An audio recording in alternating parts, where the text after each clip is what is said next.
Hello students, कैसे हैं आप। जैसा कि आप सभी जानते हैं कि पूरी दुनिया आज कोरोना से परेशान है और पूरी दुनिया आज कोरोना के ख़िलाफ़ जंग लड़ रही है। इस जंग में जो डॉक्टर्स हैं, पुलिस हैं, जो सफाई कर्मी हैं और जो सामाजिक कार्यकर्ता हैं वो एक सेनापति हैं और हम सब सिपाही हैं जो हम उनकी आज्ञा का पालन कर रहे हैं और लॉकडाउन का पालन कर रहे हैं। तो लेकिन इन सब चीज़ों के बीच में जब मैं आज बहुत दिनों से बार बार अपने स्टूडेंट से बात कर रहा हूँ तो उससे कुछ टॉपिक्स निकल के सामने आ रहे हैं और उन टॉपिक का डिस्कशन करने के लिए ही आज मैं आप लोगों के सामने आया हूँ।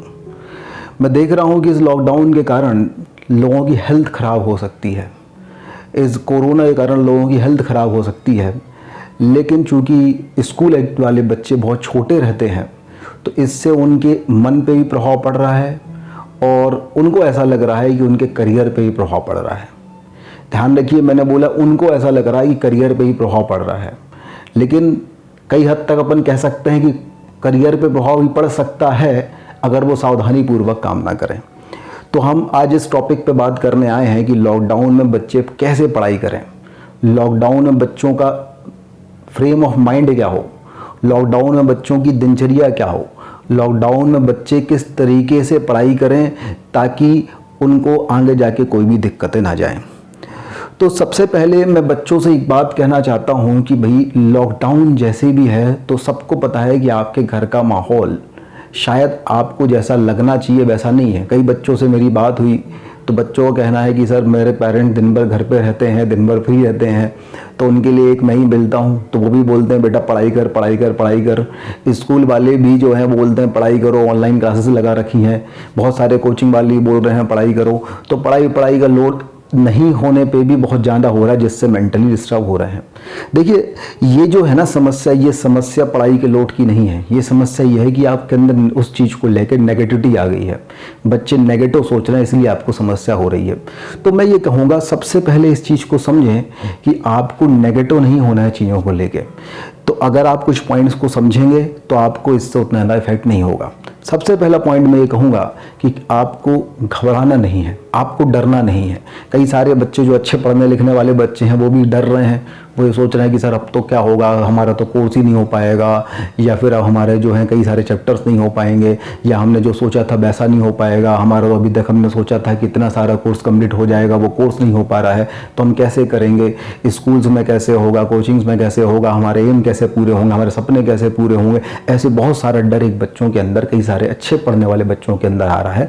तो मैं ये कहूँगा कि आप डरिए मत, आप उस चीज़ को अगर डरेंगे तो फिर आपको आगे जाके समस्या होंगी। आप डरने से अच्छा है आप उस चीज़ को मैनेज करें, आप उस चीज़ में ही इस नेगेटिव कंडीशन में भी अपनी पढ़ाई को इस तरीके से प्लान कर लें ताकि आपका करियर उससे अफेक्ट ही ना हो। दूसरी चीज़ है, कई बच्चे इमेजिनरी एक दुनिया में ही जी रहे हैं। कई बच्चे सोचते हैं चलो अच्छा है अब लॉकडाउन हो गया, अब हमारे 10th का कोर्स तो आधा हो जाएगा, आधा हमें 12th का कोर्स, बोर्ड का कोर्स आधा हमें देना पड़ेगा, आधा नहीं देना पड़ेगा, गवर्नमेंट उसमें से इजी चैप्टर्स का छांट के अलग कर देगी या टफ चैप्टर छांट के अलग कर देगी, इजी एवरेज चैप्टर हमें देना है तो हम वो दे देंगे। कई बच्चों को ऐसा लग रहा है कि हमें एग्जाम ही नहीं देना पड़ेगा, ऐसे ही प्रमोट हो जाएंगे। तो कई बच्चे ऐसी कुछ अपनी मन से कुछ इमेजिनरी बातें सोच रहे हैं। कई बच्चों को लग रहा है कि चलो इस साल तो IIT हो गई नहीं, अब तो जो है 12% बेसिस पे जो है IIT का एग्ज़ाम क्वालिफाई माना जाएगा, या NTSC बेसिस पे जो है IIT का एग्ज़ाम क्वालिफाई माना जाएगा। तो इस तरीके से किसी भी तरीके की इमेजिनरी चीज़ों अपने मन में सोच के मत जिएं। देखिए एक चीज़ अच्छे समझिए कि जो एजुकेशन सिस्टम होता है ना, वो किसी भी समाज की रीढ़ की हड्डी होती है, तो वो इतनी जल्दी नहीं लड़खड़ाता जितनी जल्दी आप सोच रहे हैं, इतनी जल्दी उस पर इफेक्ट नहीं पड़ता जितना आप नेगेटिव सोच रहे हैं, जितना आप चीज़ों को कल्पना शक्ति में बच्चे जो सोच रहे हैं इतना उससे प्रभाव नहीं पड़ेगा। तो ये मत सोचिए। चौथी चीज़, फिर मैंने पेरेंट्स से बात करी।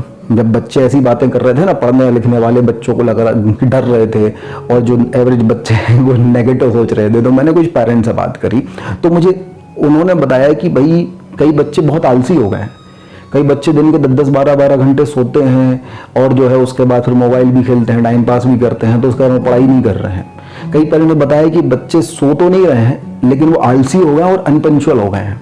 रात को 3-3 बजे तक जाग रहे हैं, 1-2 घंटे पढ़ाई करते हैं, बाकी टाइम मोबाइल पे खेलते रहते हैं, अपने फ्रेंड से बात करते हैं, यहाँ वहाँ टाइम पास कर रहे हैं, बहुत ज़्यादा फ्रेंड से बात कर रहे हैं, ऑनलाइन गेमिंग कर रहे हैं, बहुत टीवी देख रहे हैं, बहुत सारे जो है वो अपने चैनल्स वगैरह पे देखते रहते हैं, अपने टाइम पास करते रहते हैं। तो ये सब चीज़ें पेरेंट्स में बताएं कि वो जो एंटरटेनमेंट में कुछ ज़्यादा ही समय दे रहे हैं, टाइम पास में ज़्यादा समय दे रहे हैं, सो ज़्यादा रहे हैं, अनपंक्चुअल हो गए हैं, जिसके कारण उनकी हेल्थ पे भी प्रभाव पड़ रहा है, पढ़ाई पे भी प्रभाव पड़ रहा है। तो ये सब बातें मुझे पेरेंट्स से ही बात करके समझ में आई। तो इन सब चीज़ों के बाद फिर मैं इस चिंतन पे पहुंचा कि हमें करना क्या चाहिए, हम क्या करें, बच्चे क्या करें तो कि उनकी पढ़ाई अच्छी हो जाए। तो सबसे पहले तो मैं ये कहूँगा कि आप पॉजिटिव हो जाइए, अपने दिमाग से नेगेटिविटी को निकाल दीजिए। स्कूल वाले आपकी ऑनलाइन क्लासेस इसीलिए लगवा रहे हैं क्योंकि वो चाहते हैं आपकी पढ़ाई का लॉस ना हो, वो इसलिए नहीं चाहते कि आपसे 3 महीने की फीस लें। कोचिंग वाले आपकी ऑनलाइन क्लासेस, रिकॉर्डेड क्लासेस इसीलिए लगवा रहे हैं क्योंकि पॉजिटिवली आपका करियर शेप करना चाहते हैं। तो ये चीज़ नेगेटिविटी जो स्कूल के प्रति, कोचिंग के प्रति, एजुकेशन सिस्टम के प्रति आपके दिमाग में कहीं ना कहीं से ही भरी जा रही है, social distancing, social negativity, hate speech आपके दिमाग में कहीं से भी आ रही है, तो उसको टोटली दूर कर लीजिए, उससे कोई मतलब नहीं है। आप इस चीज़ को पॉजिटिवली लें। आप ये सोचें कि ये नेचर ने जो हमें लॉकडाउन से अकेले रहने का मौका दिया है, उससे हमें ये सोचने का मौका मिला है कि हमारे अंदर क्या क्या कमियां हैं। उससे हमें सोचने का मौका मिला है कि हमारी क्या इंटरेस्ट, एरिया ऑफ इंटरेस्ट है, क्या हमारी हॉबी है, हम किस तरीके से अपनी कमियों को दूर कर सकते हैं, हम किस तरीके से अपने आप को निखार सकते हैं। ये सब सोचने का मौका हमें इससे मिला है और उसका हम अच्छे से यूटिलाइज करें। अगर आपको पढ़ना भी है तो अच्छी बुक्स पढ़ें, अगर आपको देखना भी है तो आप अच्छा लिटरेचर देखें, अच्छे सीरियल्स देखें, तो उससे आपके दिमाग में पॉजिटिव इफेक्ट पड़े। दूसरी चीज़ ये है कि अपने एम को छोटा ना करें, अपने सपनों को छोटा ना करें। बहुत इंपॉर्टेंट बात मैं आपसे बोल रहा हूँ, अपने एम को, अपने सपनों को छोटा ना करें। अगर आपने सोचा था कि आपको आईआईटी ही करनी है तो आप आईआईटी ही के बारे में ही प्लान करें, आईआईटी ही करेंगे आप। आपने सोचा था आपको नीट करना है तो नीट ही करेंगे। आपका जो भी सपने थे, क्योंकि मैथ्स वाला हूं तो मैं उसी रिलेटेड एग्जाम्स का नाम ले रहा हूं, आपके जो भी सपने हैं आप उन सपनों को छोटा ना करें। आपने जो सोचा था वो पूरा होगा। हाँ, हो सकता है तरीका चेंज हो जाए, हो सकता था आपका प्लान था कि आप कोटा जाएं, आप किसी दूसरी सिटी में जाकर पढ़ाई करें, अब हो सकता है कि आपको अपनी सिटी में रह के ही पढ़ाई करनी पड़े, वहाँ के जो लोकल कोचिंग इंस्टीट्यूट है उनका आपको हेल्प लेना पड़े, या फिर आपको किसी और मोड से जाके पढ़ाई करनी पड़े, ऑनलाइन मोड वगैरह से पढ़ाई करनी पड़े, ऐसा हो सकता है। लेकिन अपने एम को, अपने सपनों को छोटा ना करें, हताशा में अपने आप को ना लाएं, नेगेटिविटी ना अपने दिमाग में लाएं, तो आप ज़्यादा अच्छे से करियर शेप कर पाएंगे। और सबसे मेन चीज़ यह है कि अब थोड़ा सा अपनी स्टडी को टारगेट कर लें। टारगेट करने का मतलब ये नहीं है कि हम अब कोर्स पूरा कर लेंगे भाई लॉकडाउन में, ऐसा नहीं, ये नहीं हो पाता, प्रैक्टिकली पॉसिबल नहीं है। हर सब्जेक्ट में लगभग 16 से 20 चैप्टर रहते हैं।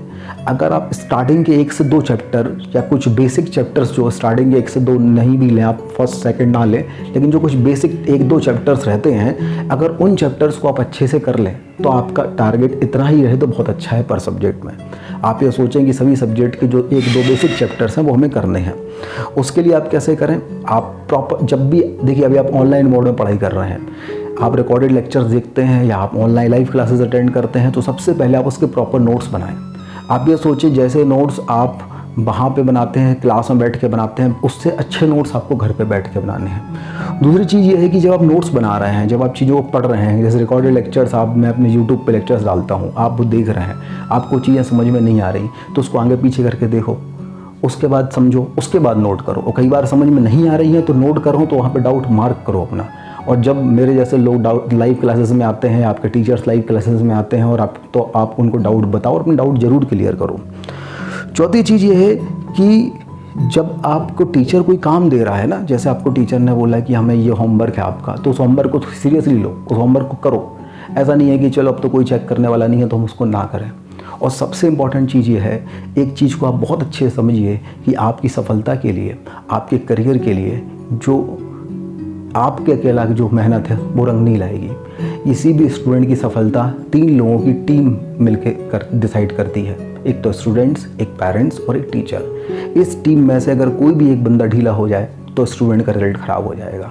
तो अभी आप जब वहाँ पे हैं, अपने घर पे हैं, तो आपके टीचर आपके उसके उतने पास में नहीं हैं। इतने समय के लिए अपने पेरेंट्स को अपना मेंटर बनाइए। आपको जो भी डाउट्स आ रहे हैं अपने पेरेंट्स से बात कीजिए, आपके पेरेंट्स, आप या तो आप डायरेक्ट टीचर से पूछिए एकेडमिक डाउट्स के लिए, और एकेडमिक डाउट्स भी अगर आप टीचर से नहीं पूछ पा रहे हैं तो आप पेरेंट्स से बोलिए। एकेडमिक डाउट्स आपके टीचर से, आपके पेरेंट्स से बात करेंगे और आपको फिर आपका टीचर बताएगा।